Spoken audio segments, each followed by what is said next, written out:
और भाई क्या हाल है? ठीक है भाई। और क्या हाल है भाई? एकदम बढ़िया भाई। और भाई क्या हाल?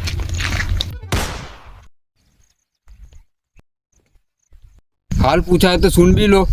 अच्छा, डरा दिया भाई तुमने तो। अभी हगने जा रहा हूँ, कल सुन लूंगा।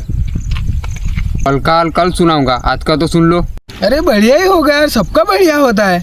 मेरा तो नहीं है। अरे तो मैं क्या करूँ? तो पूछा क्यों? अरे भाई ये सवाल नहीं होता है, एक हाय की तरह होता है। मैंने पूछा आपसे हाय तो आपने बोला हाय, मैंने पूछा आप कैसे हो तो आपने बोला आप कैसे हो। बस बात खत्म, फिनिश। ऐसे कैसे फिनिश? अरे भाई साहब ठीक है, मैं आपको एक डेमोस्ट्रेट दे के बता रहा हूँ। आप मुझसे पूछिए क्या हाल है। क्या हाल है? बढ़िया। खाओ माँ कसम।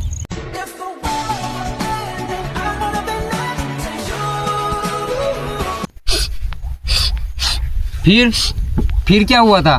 फिर उसकी शादी हो गई भाई। शादी से पहले कॉल आया था? हाँ भाई आया था। क्या बोली? उसने पूछा क्या हाल है, तुमने क्या बोला था? मैंने बोला बढ़िया।